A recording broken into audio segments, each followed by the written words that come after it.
Thank you very much, everyone.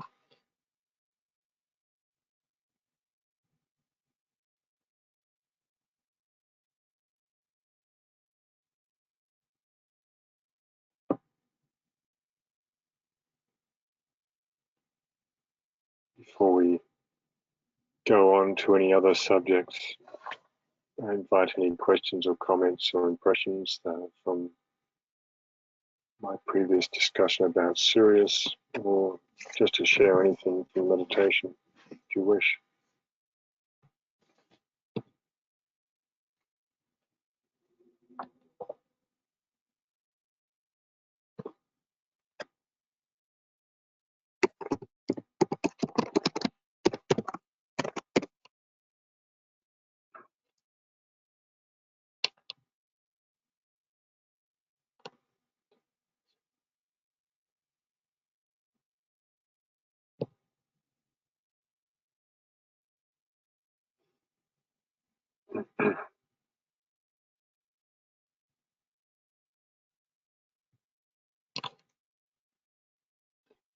Okay, I can't hear or see anything so far, so shall I move on?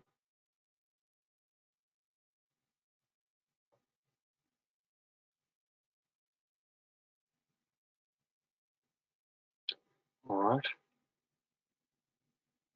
I'll keep an eye on the feed anyway. Oh, hang on, I'm not on the feed, am I? Right. Now I'm on the everyone feed, so I'll see any comments, hopefully, as I go.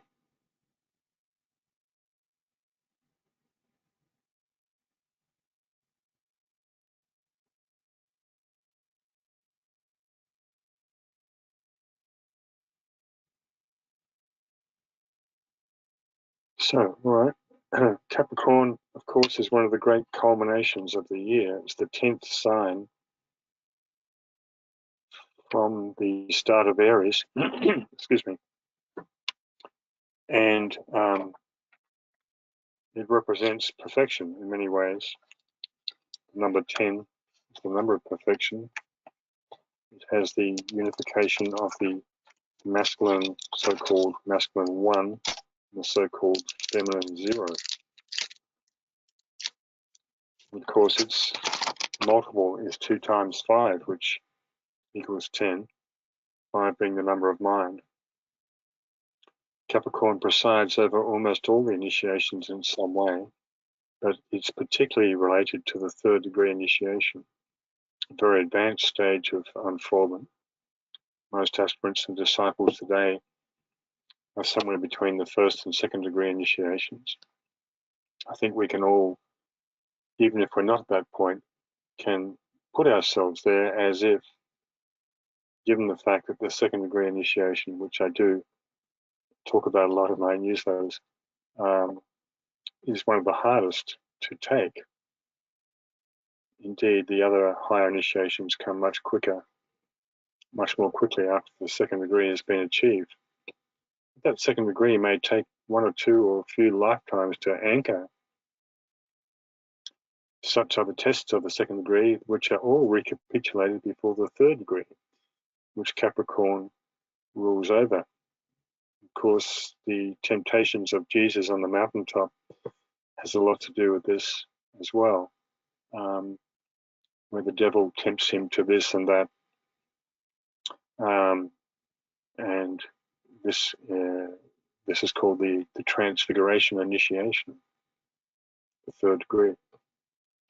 And we're told in the next 500 or 700 years, the first decade of Aquarius, there are going to be enough humans on this planet who will go through that 3rd degree initiation and create a station of light, establish a station of light that has never been here before, that will guarantee protection from the materialistic forces that are currently ravaging our planet and have our planet in thrall, so to speak.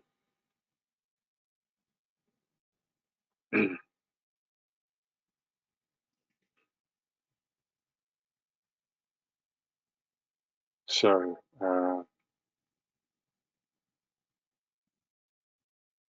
Okay, someone was saying there's no separate feed. I think if you click on the little arrows at the bottom there, in that little box in the chat box, you can choose everyone. You should be able to anyway.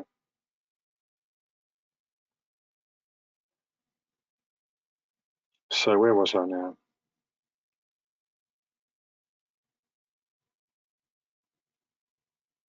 So in the meditation, I took a few excerpts from this quote from Discipleship in the New Age by Alice Bailey about the pinnacle of loneliness. It was a personal instruction from the Master DK to one of his students. DK had 4 different groups that he gave instructions to over a period of 30 years, which all the letters of which are in Discipleship in the New Age 1 and 2. Someone needs to mute their microphone there somewhere. Give me a bit of feedback here.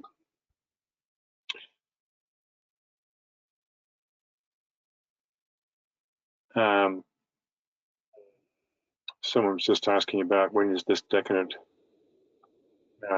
Well, the first decadent or 10 degrees subsection of Aquarius will be for the next 720 years. And Saturn rules that. So it won't necessarily occur in this lifetime. Maybe for each of us individually, it might be more important in the next few lifetimes. But you know, the energy of Saturn ruling the first decade of Aquarius is certainly waxing strong, particularly with Saturn's transit through Aquarius right now. Especially in 2021, it was in the first decade of Aquarius, which it rules. But we're talking about a 720-year cycle, 1/3 of the 2,160-year precession cycle. But anyway, coming back to this passage, I just want to read to you. I posted this on Facebook today. Some of you may have seen it, where he's talking to WDS, which is an acronym for certain qualities that this disciple is developing, who actually was an artist teacher and worked at the Arcane School for Lucis Trust way back. And this is a letter he wrote to him in 1942 at the height of the war, World War II. And as most of you know, I do regard this period that we're in now as a recapitulation of World War II, a third and final phase, if you like, of that battle. The same forces ranged on both sides.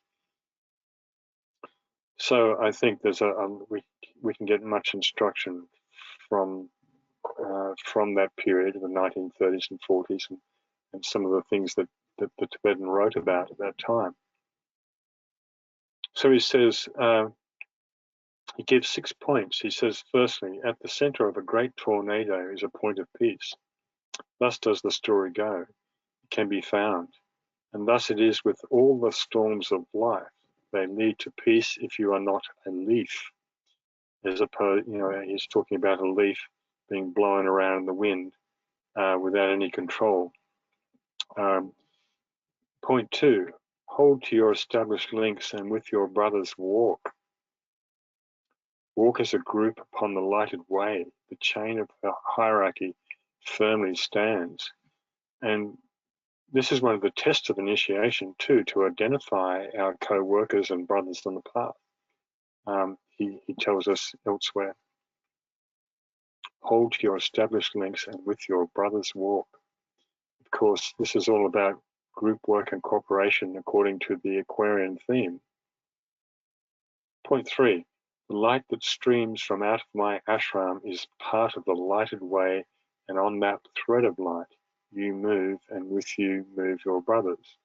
DK is the head of a second ray ashram, second ray of love wisdom, and this particular disciple was a second ray soul.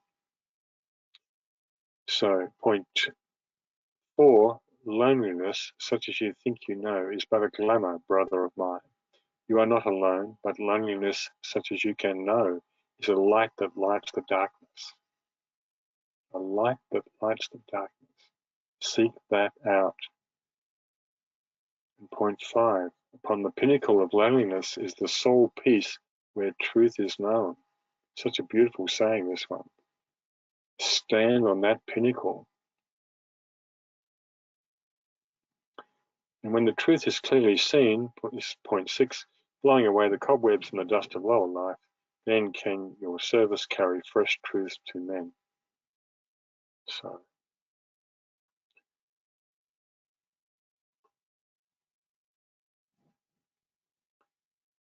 all right. And the whole science of initiation, I don't know whether I talked about it last month or not, is one of the sub-sciences of esoteric astrology. And it's an area theme that we all have to look at and try and ascertain where we are upon the path.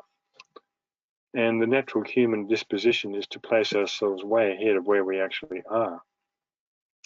One of DK's group, in fact, one of the Diner disciples, we have found out through private papers, had not even taken the first degree initiation, yet he thought he was about to take the fourth in that lifetime. Such as the way of a little knowledge can be a dangerous thing. And so we have to go through all the glamours that we identify, the glamours within ourselves that tend to, put us ahead of where we actually are. Quite often I say to people, subtract -1 or even 2 and try that on. Because the testings for the second degree initiation, which is about the complete control of the astral body, are quite subtle in many ways. They're quite obvious in other ways, of course. So this is, they say there could be up to 30 lifetimes or incarnations between the first and second degree initiations. Some take it faster than others, of course. So this is talking about the whole astral realm, or emotional body, the watery body, and which has had a lot of entrenched thought forms that go right back to Atlantean times. And it is humanity's task to purge and purify this plane of perception we call the astral plane. It's various subplanes, higher subplanes that represent heaven and the lower subplanes that represent hell. They're all illusory in many ways. We have created them ourselves. So this is a great enigma. This is a great mystery too, in many ways, of course. All right. So now many great initiates have come forth in Capricorn. 2 of them that come to mind are Ramana Maharshi and Yogananda, Paramahansa Yogananda. Both of them were Capricorn suns, were great teachers or bridges between East and West. They both come from India, and India, of course, is the foundation of all the Western races. India is the first sub-race of the Hindu traditions, the first sub-race of the 5th root race, and all the Western races have come forth from that. It's an interesting thing, isn't it? So the Western sub-races that lead up to this 5th sub-race of the 5th root race have this Eastern foundation, which is very interesting. Anyway, so Ramana Maharshi, some of you may be familiar with. He had a grand trine, in fact, which is a harmonious pattern in the horoscope between his Sun and Capricorn, Chiron Neptune in Taurus, Neptune the mystic and the visionary, and Uranus in Virgo, Uranus being the planet of science, both exoteric and esoteric science. So he had blended within him the mystical path of the heart and the occult path of the head, in many ways, and was just led a very simple life and had many followers, of course. Likewise, Yogananda, probably much more well known, especially in the United States, where he was based for a while, and where the Center for the Self-Realization Fellowship branches were established. Capricorn Sun with Virgo rising as his sole purpose, and Moon in Leo.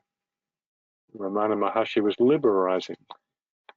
There are criteria for the different initiations, which I do have on my website in my books. A bit too complex to go into today, but just to mention that that is part of exploring the science of initiation. We have different initiates and disciples, of course, are all on different rays. Some of them may be second ray souls, first ray personalities, or first ray souls, fifth ray or fourth ray souls. And therefore, they have different horoscope and requirements in each incarnation to reach the development that they need to reach and round out their development, and also demonstrate goal fitness for initiation.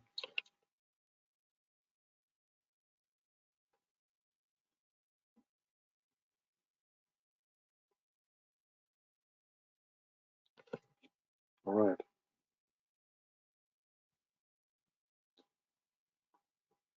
So I just want to mention that briefly. And in the newsletter, I don't know whether you've had a chance to read it, but do try and get a chance to read the newsletter before every webinar that I run every month, so that you've got something to refer to.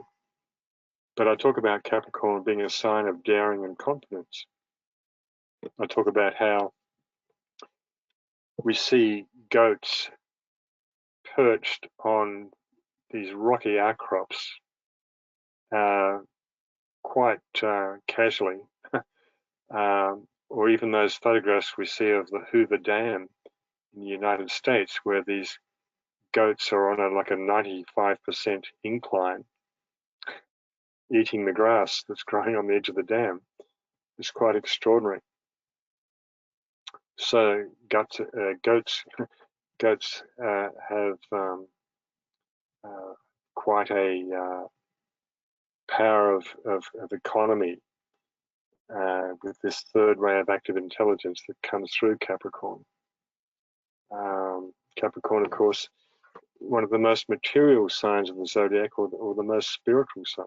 It can be the mountaintop of material ambition or spiritual ambition. And that's why Capricorn can be a sign of both black and white magic. It can be the inverted five-pointed star, is that 5 number again, the number of mind, or it can be the up-pointing five-pointed star, which is, of course, the symbol of white magic. And essentially, all disciples and aspirants upon the path are learning to become white magicians, to wield energy and to understand energy and to direct it and to wield it. That's what we ideally are trying to practice in individual and group meditation. And of course, one of the Alice Bailey books is called A Treatise on White Magic, a wonderful book, written, we are told, in a way that is supposed to stimulate the higher light of the solar plexus. It is a very inspiring book, and it gives rules for the road. There are several of the Bailey books that have various rules in them. Rules for white magic, rules in initiation, human and solar, in a book called Razor Initiations, and one or two others.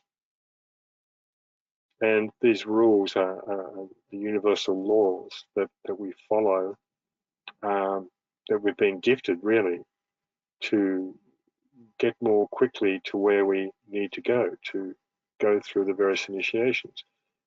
Just to mention briefly that the science of initiation was introduced on this planet because we've fallen way behind in our evolution due to the failure of the previous incarnation of this planet called the moon chain. I think I might have discussed that last month. I can't remember now, but anyway, I do mention it frequently because it helps give us an anchoring sort of place in time to understand where we've come from, where we are now, and where we're going to, with regard to playing catch up in many ways. And so it's not something that's practiced on every planet, we are told, but it was practiced successfully on Venus, which is our sister planet, our higher self, in fact, as I mentioned before. So the science of initiation can be, we can fall into many glamours about that, but we have to work through those glamours in order to really establish exactly where we are, what our next step might be. And as I said before, to place ourselves somewhere between the first and second might be a healthy place to go. It's, to place oneself in terms of working towards the next challenge, even if you're not there. It can certainly help invoke that, and also the group work or the group co-workers that you're involved with. So Saturn is the Lord of Karma and rules Capricorn at both the personality and the soul level. It's the ruler of the throat chakra, which is the seat of the mental body.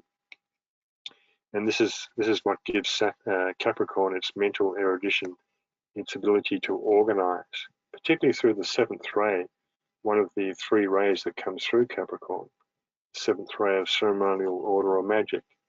Capricorn is a sign of magic, of magical manifestation. DK says the symbol for Capricorn has never been properly drawn because to do so would invoke forces that the aspirant would be ill-equipped to handle, apparently.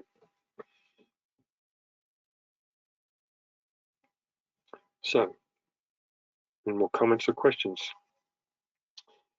Jeronim is saying here in Esoteric Astrology at the end of the book, DK writes something like that all the rays carry an aspect of will.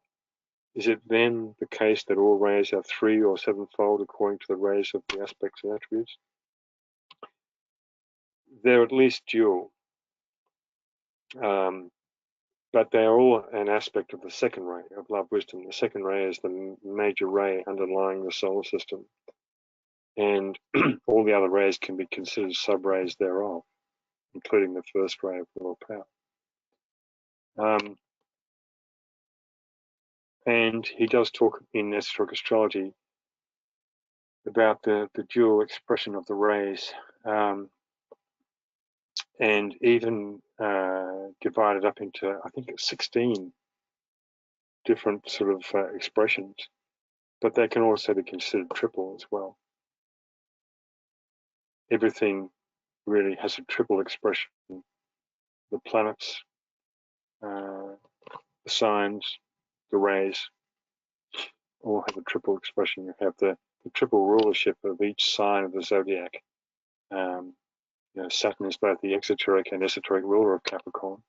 And Venus, the planet of the mind, is the hierarchical ruler of Capricorn.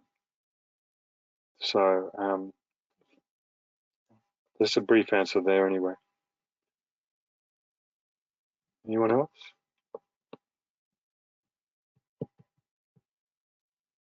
Don't be afraid to speak up. You may have a question to ask that someone else wants to ask as well. So I'll carry on in the meantime.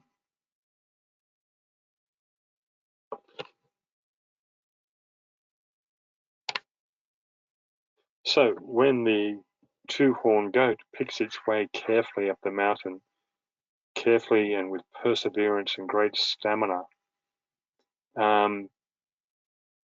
it finally reaches the top of the mountain where it becomes the transformed unicorn.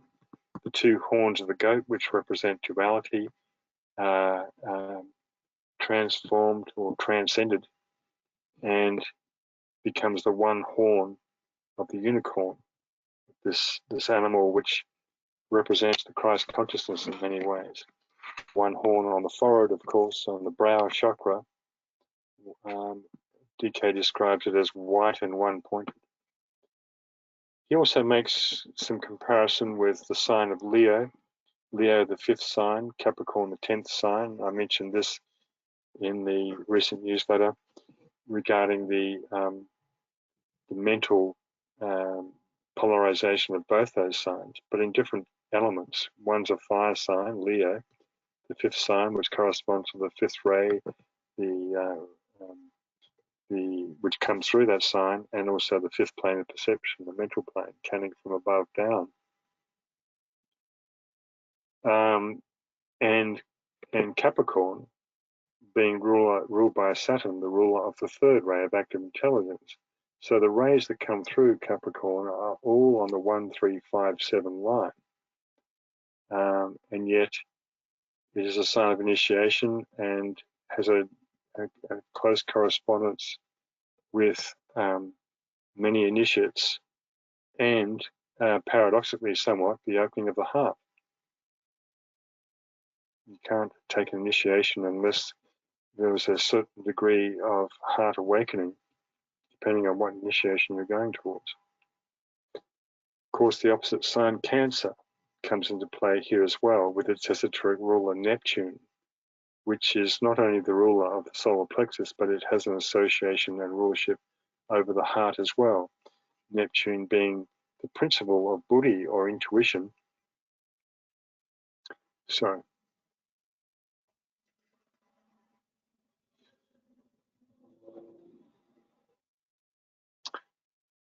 a few other morsels to ponder upon.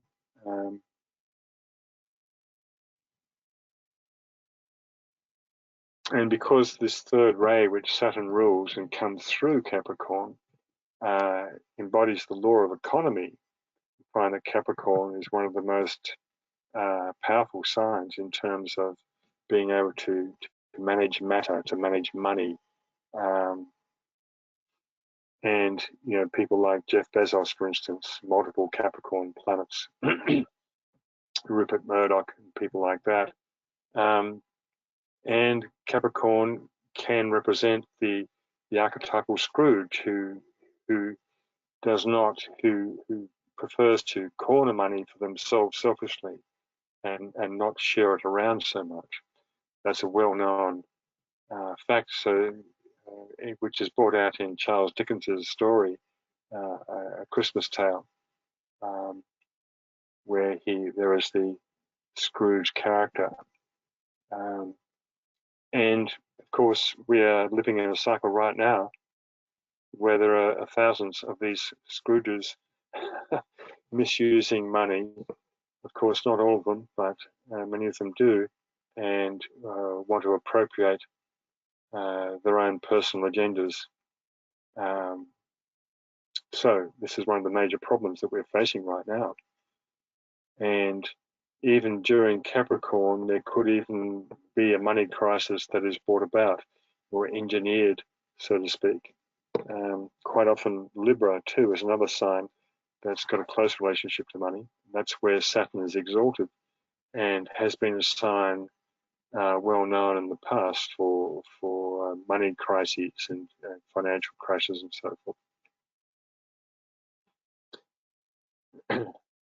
That is predicted for this year but I mean, people have been predicting it every year for the last 20 years, as far as I recall.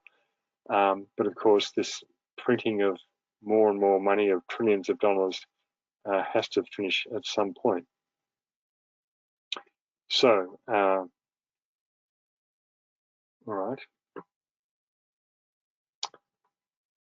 What else can we talk about Capricorn? Well, as far as the 7th ray goes, the 7th ray is the ray of geometry, geometrical patterns, you know, like the Platonic solids and so forth. And I've always felt that Saturn, as the ruler of Capricorn, is that mental disciplining planet that works with the 7th ray of Capricorn to create geometrical thought forms upon the mental plane. And it's through the creation of those geometrical thought forms that eventually precipitate onto the physical plane, and hence there is Capricorn, magical manifesto. You see. Principle of organization, and of course the finance, the world of finance is different from money. Finance is the organization of money, and it's very much to do with the seventh ray of organization, also called the seventh ray of ceremonial magic, which of course is ruled by Uranus, the ruler of the Aquarian age that we're going into. And I've been discussing in the last year or so the battle that Uranus and Saturn are having as they do this long square dance in the heavens with one another, which is a perfect reflection of the times we're living in. As the new energies of Uranus, the ruler of Aquarius, try to supervene over Saturn, which represents in some ways the status quo of that which cannot change, which is stuck. And this square pattern will finish in October 2022, during the month of Libra, actually. So we'll see how that goes.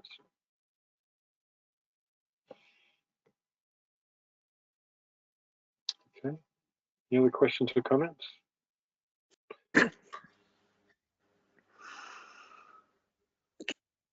Rebecca, did you want to say something there? Yes, I'm just trying to unmute. Good morning, good afternoon, Philip. Rebecca calling from Queensland, southeast Queensland in Australia.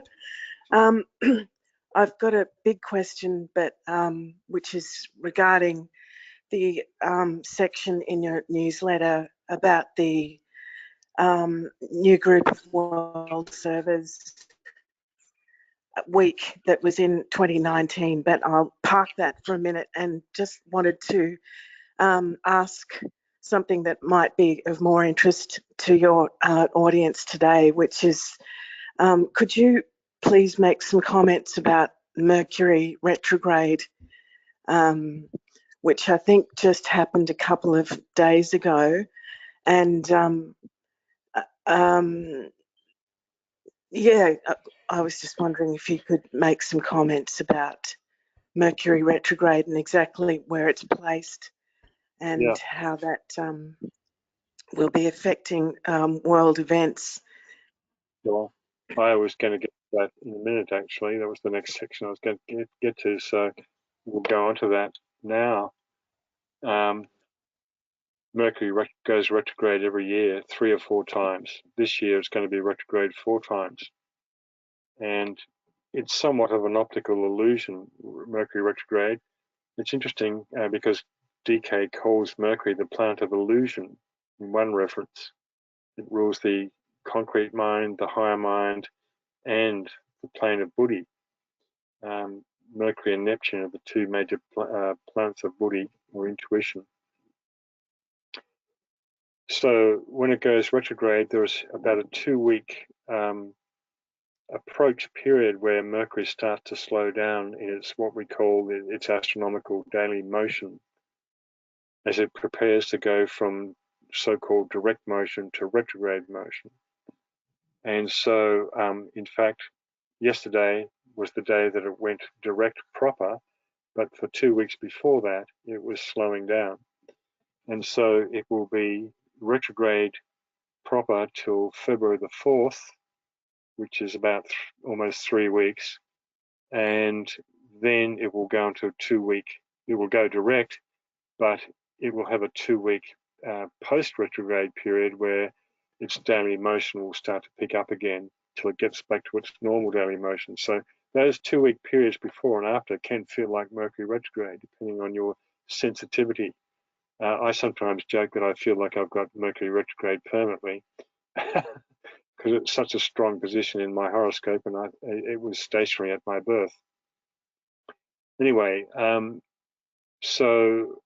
and I discuss, I give an example of that, Mercury in Aquarius, of course, and I give an example of that in Djokovic's chart. I try and keep away from talking about too much politics in these these webinars because of the contentious nature of it, and to avoid any kind of arguments that can upset the equilibrium. But most of you know my stand on the various themes that I've been writing about for the last 2 years. And so I gave an example of how Mercury was slowing down, squaring his Pluto in Scorpio in his 9th house of the higher wisdom, teachings of higher education, of foreign travel, conjunct the midheaven, which is also being squared widely, but the midheaven represents the Australian authorities. And I thought that this would happen, and now he's going to, it's Sunday in Australia now, and he's got a hearing today in front of 3 judges that will decide his fate, whether they deport him or not. So anyway, that was just a brief example. Whenever Mercury goes retrograde, you have to go back over things, and that's what's happening in his case. There's been a lot of confusion around this. Is the classic Mercury retrograde period from 2 weeks ago, when it started to slow down, and that he was coming here and filling out forms and applying for a visa and exemption and so forth. So lots of Mercury retrograde, classic Mercury retrograde exoteric interpretations here of confusion, chaos, mix up, but all this has been happening anyway, permanently, all around the world for the last 2 years. Excuse me. Anyway, so it's even been more focused and, amplified during this period. And it will go back into Capricorn during this period and go back over the Australian Sun in Capricorn in the exoteric chart. And of course, Capricorn in general represents the laws and rules and so forth. It will linger there a couple of weeks, I think I said in my newsletter, before it comes back into Aquarius again. I think it will, 4th of February, it goes direct, and I'm not quite sure when it goes back into Aquarius. But so Australia has become a microcosm for this this great drama we've been going through for the last 2 years at the moment. And Djokovic is love him or hate him, he's certainly divided the Australian community. Most Australians can't, are all for the government kicking him out. But of course, this is part of the general malaise that's been occurring of the division through all communities, through all nations in the last 2 years that's been created. And Djokovic is someone who's chosen to stand up for his particular right of free choice, and has made a courageous stand, I think. But that's just my personal opinion. I've had many people unsubscribe from my newsletter who don't agree with me on this. I've chosen to take sides on this. Before, I've always tried to keep a neutral stance, but I think the nature of this planetary emergency has called for actually taking a stand in a particular view. So I don't want to get into that too much, but just to mention, that's one good example of Mercury retrograde. We have the challenge to go over things. I've always maintained that Mercury retrograde is a very creative period, and more astrologers are seeing that now, as opposed to the old interpretations as little as 10 years ago, where you're going to have computer problems, and we're going to have train strikes, and all these things do happen, of course, while Mercury's retrograde, because it's going back over things that we're looking at, whether it's the rights of workers to get higher pay, whether it's the way you work and the things that you work with, getting your technology right, for instance. Mercury has a connection to all that. To back stuff up on your computer so you don't lose it, for instance, in a big crash. Mercury retrograde teaches a lot of, but of course it's also the internal journey of the really reflective inner process. That is the most important part about Mercury retrograde. And going from Aquarius into Capricorn and back into Aquarius again, it's going to be a little bit of a ride for everyone, I think. Capricorn representing the status quo, Aquarius representing the new cycle and the new ideas that are coming in. Philip, I just wanted to ask also about the square, Mercury and Uranus squaring each other, Uranus being in Taurus. Could you quickly comment on that aspect or that square? Yeah, it has a few different levels of interpretation. Of course, it's a semi-mutual reception. We have Mercury in Aquarius, which Uranus rules. And it represents sudden actions. For instance, the minister saying, no, we're going to shut your visa down for the second time. That's a classic Mercury square Uranus in terms of the more exoteric interpretation of Uranus. You know, sudden things happening, unexpected things, you know, the so-called curveball from left field, as the Americans call it. Throwing a spanner in the works just when, you know, Djokovic thought he was safe, then he gets the visa cancelled a second time. That's one interpretation. The other one is that, you know, Aquarius is a sign of progressiveness, the progressive ideas. It's the sign of the rebel and the revolutionary. And Djokovic is playing that role right now of saying, no, this is what he's made quite plain his position through various forums and so forth in the last couple of years. And it's been very interesting to observe this whole phenomenon unfolding because so many people and countries are revealing themselves, even disciples on the path. I heard today about one particular person who's not allowing anyone to do online meditations unless they're double jabbed. So this is quite shocking stuff, of course, and this separative nature, the divisions that have been created in the last couple of years have got to a boiling point. So Mercury square Uranus is highlighting those things. And it's bringing out, as I pointed out in my newsletter, some of the worst aspects of Australia that we saw 30 years ago when Lindy Chamberlain was accused of, with the dingo stole my baby story, was wrongly accused and wrongly prosecuted as well. And how nasty the underbelly of Australia came up and expressed itself.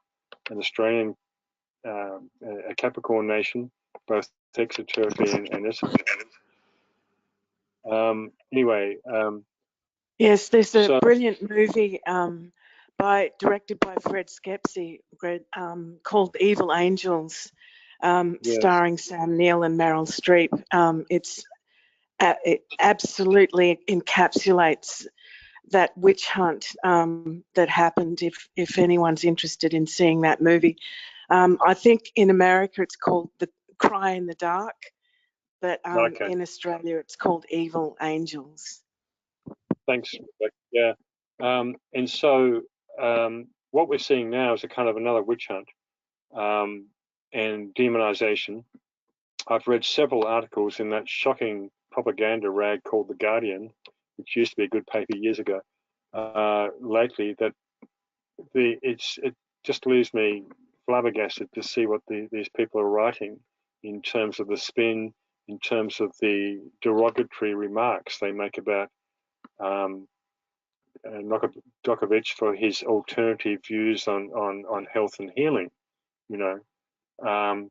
and so it's a very interesting period to try and watch with detachment and to transcend any anger reactions, to see just how ill-informed people are, and to see how this mass hypnosis has taken hold of an entire nation. Probably Australia is one of the worst nations on the planet that's going through this right now.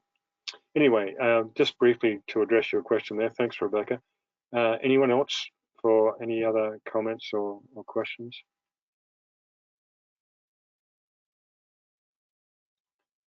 The Guardian is also funded by Bill Gates.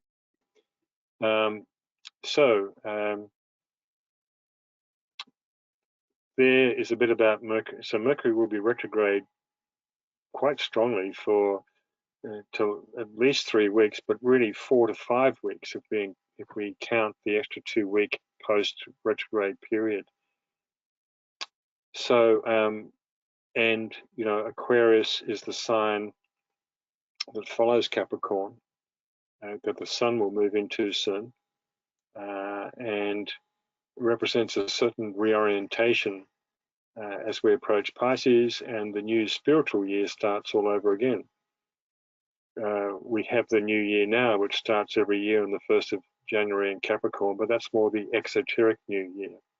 The esoteric new year is really the first degree of Aries in March the 21st.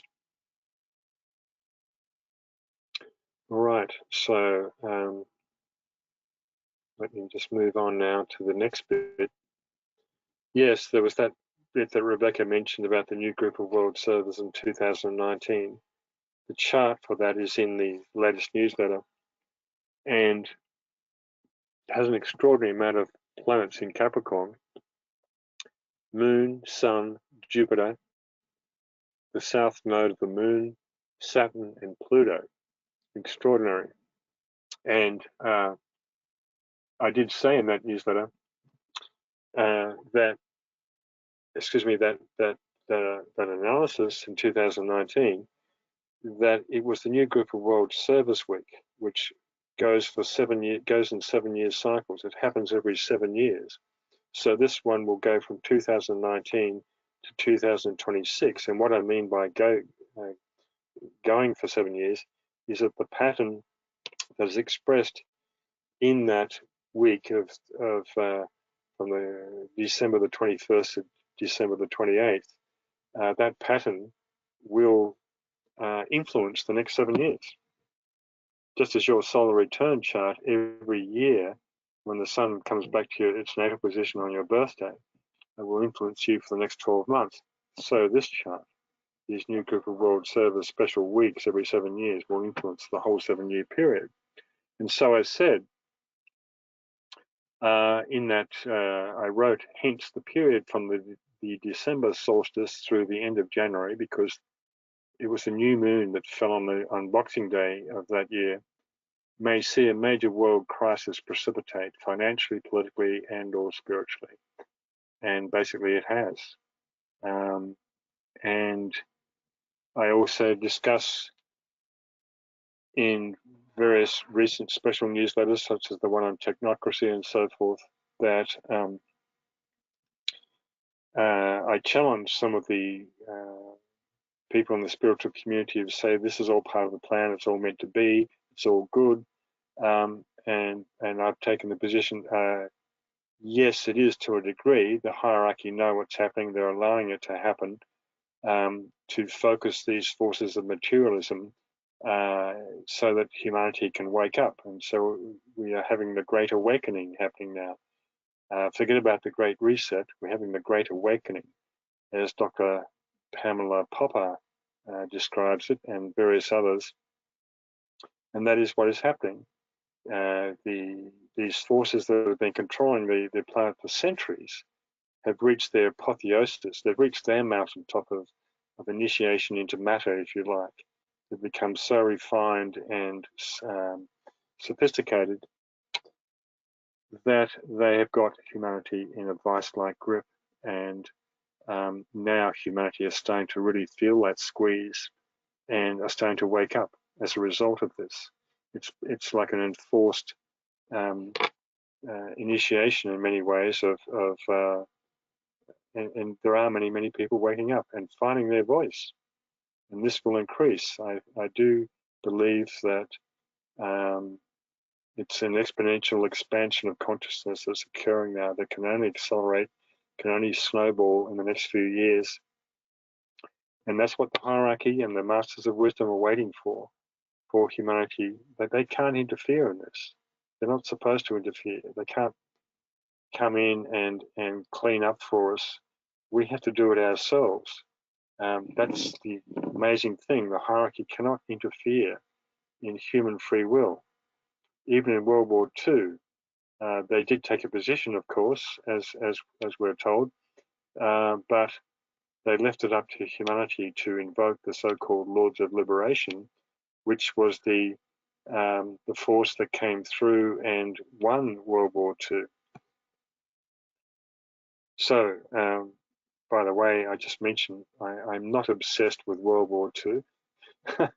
Some people think I might be, but I continually have to repeat myself in many ways and drawing people back to the extraordinary parallels. And one of those main parallels with World War II period, which of course is a recapitulation of the ancient Atlantean conflict, is the cycle of Uranus going through Taurus.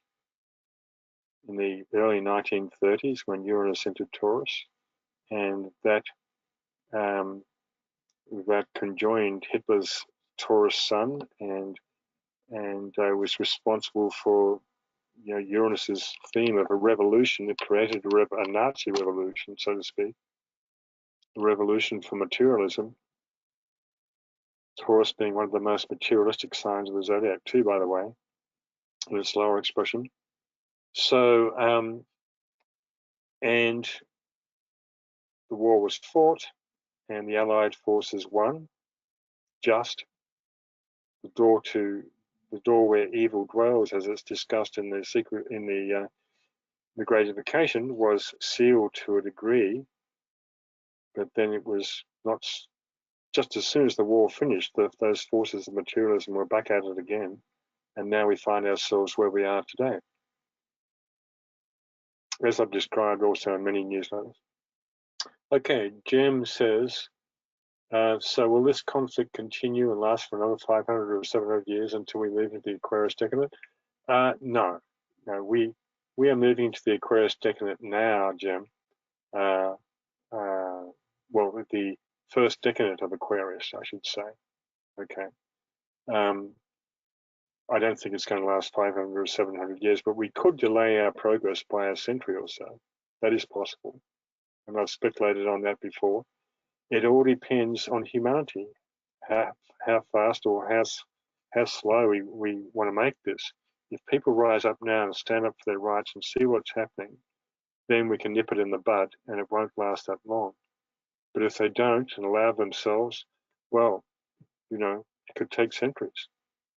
DK did say somewhere in the blue books, I can't remember which one it is now, but he said that if the Nazis had succeeded in World War II, humanity would have been under the jackboot for 1,000 years. It's an extraordinary statement. But we also do know that the hierarchy have already won. Just as we had already won the war in 1942, it just took a few more years to play out.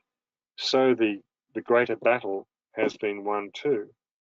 But it's just a matter of how long we want to prolong the agony in terms of our collective awakening. And Jem says, best we roll up our sleeves then. You bet. All right, any other comments?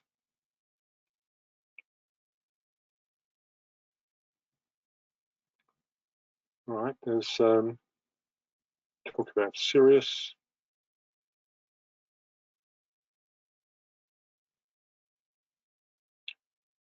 And of course, Capricorn is the sign of Moses bringing down the 10 laws, the 10 commandments from the summit of the mountain.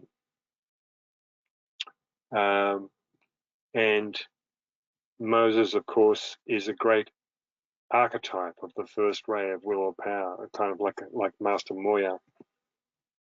And he brings these God-given laws down for humanity to live by. And basically is the foundation of the moral structure of Western religions, of Judaism, Christianity and Islam.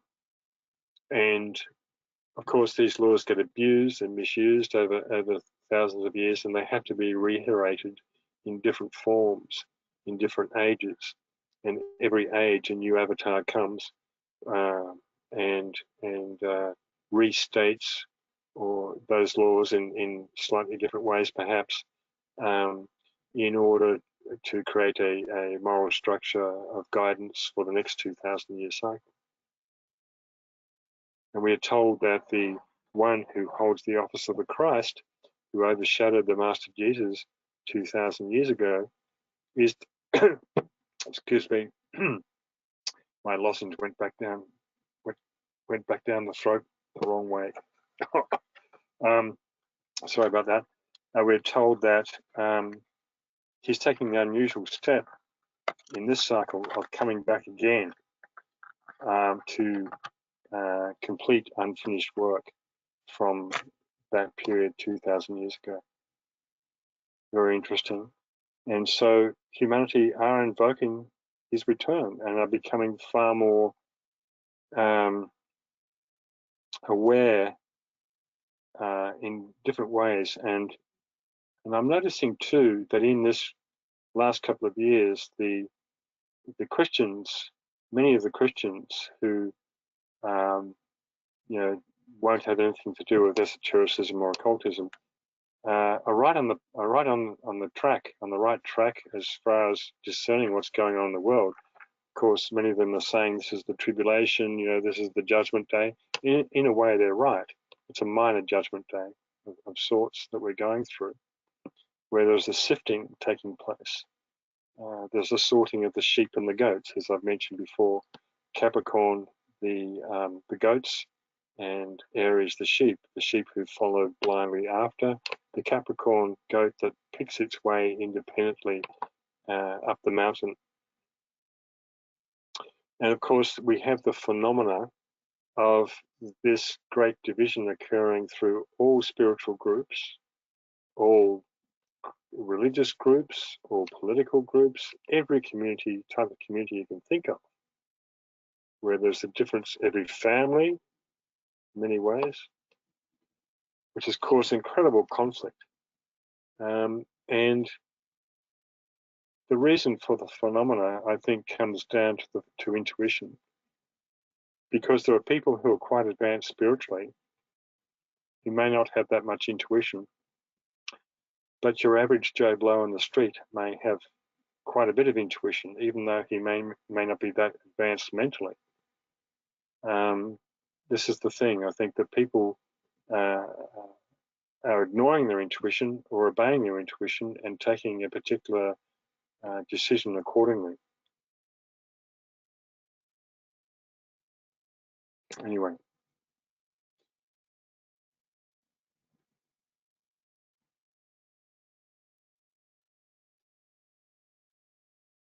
And with regard to Sirius, again, as the highest self to the solar system, we're told that our solar system has barely any effect upon the Sirian system, but the Sirian system has quite an effect upon ours. I'm going to read you another quote about the intermediate law of karma. He says, this is also an intermediate law, which is the synthetic law of the system of Sirius. This law is called by the generic term the law of karma and really predicates the effect the Sirian system has on our solar system. Each of the two systems, as regards its internal economy, is independent in time and space or in manifestation. But this system, we have practically no effect on our parent system, Sirius. The reflex action is so slight as to be negligible, but very definite effects are felt in our system through causes arising in Sirius. These causes, when experienced as effects, are also called by us the law of karma. And at the beginning, they started systemic karma, which once in effect constitutes that which is called karma in our occult and Oriental literature. karma, the law of cause and effect. Saturn being one of the 4 lords of karma, we are told. We mainly only know Saturn as the lord of karma, but there are 3 other ones. I've speculated about what some of those might be. It might be Uranus, Venus. I don't know which ones they are. But we're told by DK there are 4 lords of karma. But Saturn, coming back to this Capricorn-Cancer axis and the triangle with Saturn that Cancer and Capricorn make, they act as a intermediary for the transmission of Sirian forces into this planet. And it's interesting to note that the star Sirius is at 13 degrees Cancer in the Western Zodiac. So there's a connection there. And of course, the USA Sun is exactly conjunct Sirius. And I'm sure the particular architects of the Constitution knew about that and made sure that the Sun was close to Sirius to align the earthly laws with the universal law of karma. So this full moon period, when the Cancer moon is opposite the Capricorn sun, the sun is always opposite the moon in any full moon period, brings this this polarity into play. And of course, Saturn's transit through Aquarius right now, from one point of view, represents the bringing in of those new values and laws that were the new paradigm that is emerging. As I said before, from another point of view, Saturn in Aquarius represents the status quo and where we're stuck, but in another viewpoint. So it's positioned in Aquarius right now at this Capricorn full moon that's going to be exact in the next couple of days. Is extremely important. And of course, it is squaring Uranus right now. I'm just double checking. Saturn is at 13.5 degrees Aquarius, and yes, it's still in orbit of square to Uranus. It's not exactly square at the moment, but they're going to be in orbit square till October, as I said before.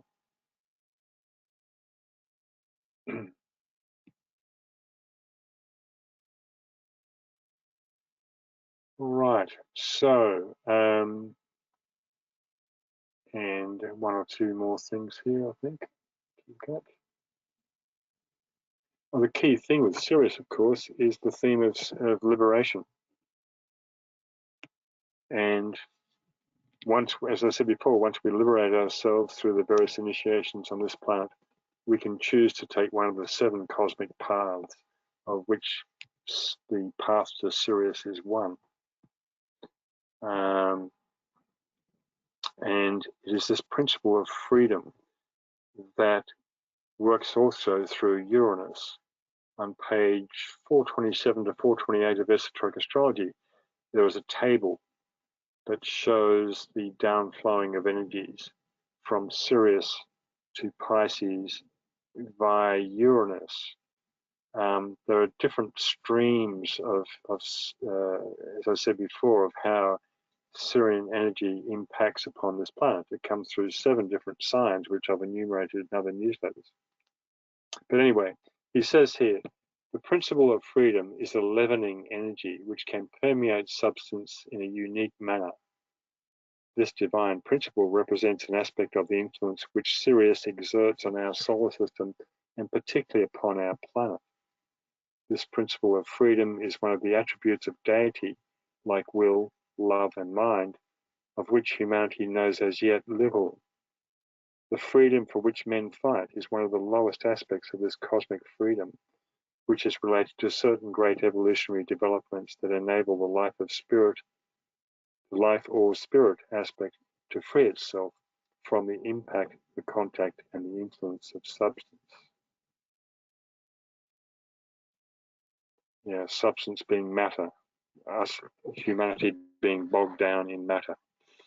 And So I do have an essay about this in one of my books, The Destiny of the Nations and Races, Destiny of the Races and Nations, Volume 1, which talks about the journey of liberation from a few thousand years ago, based on one of DK's quotes, involving the scrutinization of Sirius and Uranus as the main principles of liberation. Right.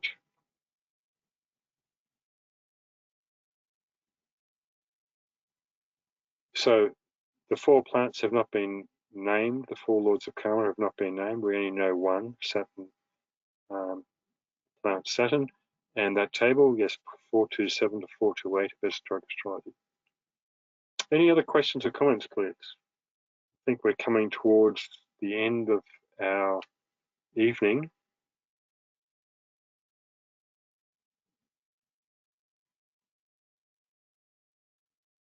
Of course, also Capricorn nations are ones to look at, as I mentioned in the newsletter. Capricorn personality, most of them, that indicates crystallization and age and so forth. Very few nations, if any, have been named as Capricorn soul. I think one city is a Capricorn soul. I think it might be Brussels or somewhere like that. I might be wrong on that, so don't quote me. Yes. So,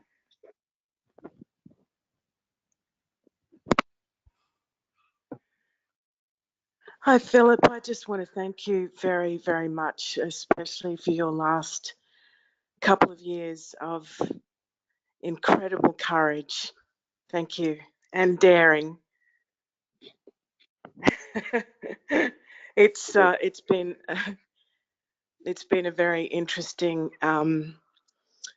outcome since our new Group World Service Festival week, and you've held your ground with grace and elegance and great courage. Thank you.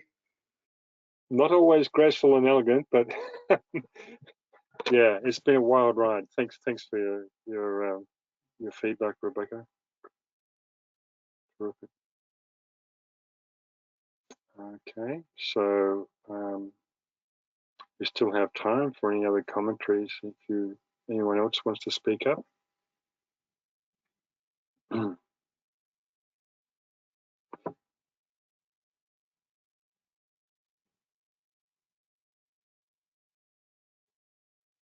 So the full moon period is 2.5 days approaching the exact time, and 2.5 days the other side. So essentially a full moon period is 5 days.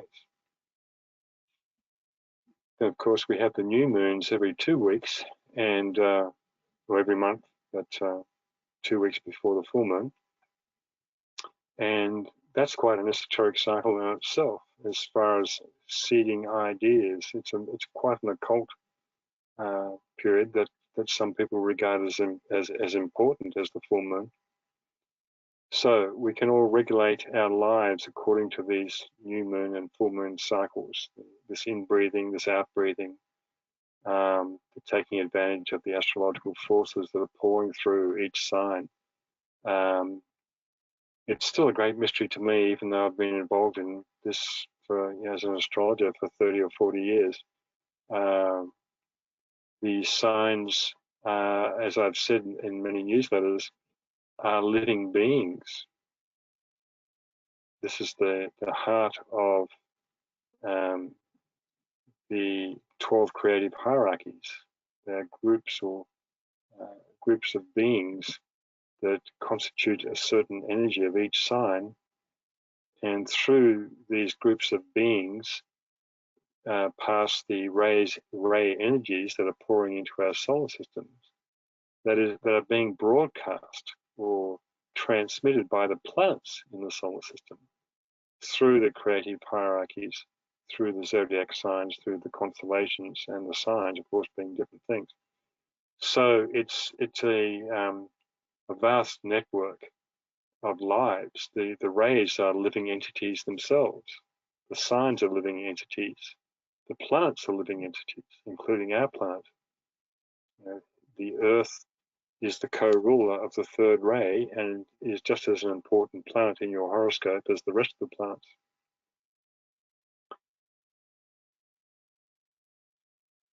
Right then, well, if there's no more questions or comments, I will say goodnight to everybody and thank you for coming. Just to mention that the Aquarian Wisdom Retreat Center does like to get some donations towards our work. We're holding this group work. It's an ideal place to hold it online to develop the community etherically, so to speak. But as the website, our website mentions, there is a physical manifestation of this community planned somewhere down the track. And we need donations and money to make that happen. And I'm confident it will eventually.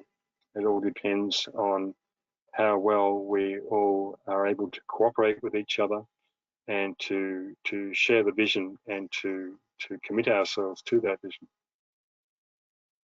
I've got a few more messages here. Thank you for your feedback there.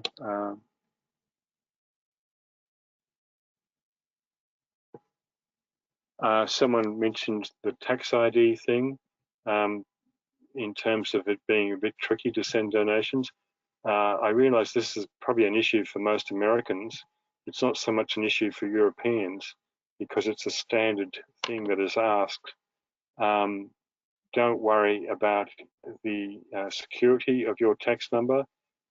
We've been at pains to mention that on our website, that your no numbers are kept in our records. It's something that we are obliged to do legally as a non-profit organisation, educational organisation in Portugal. So don't worry about that. You will be safe.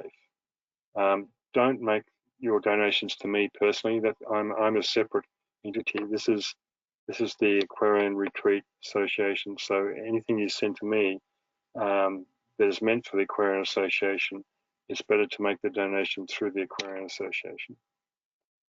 All right. All right, everybody.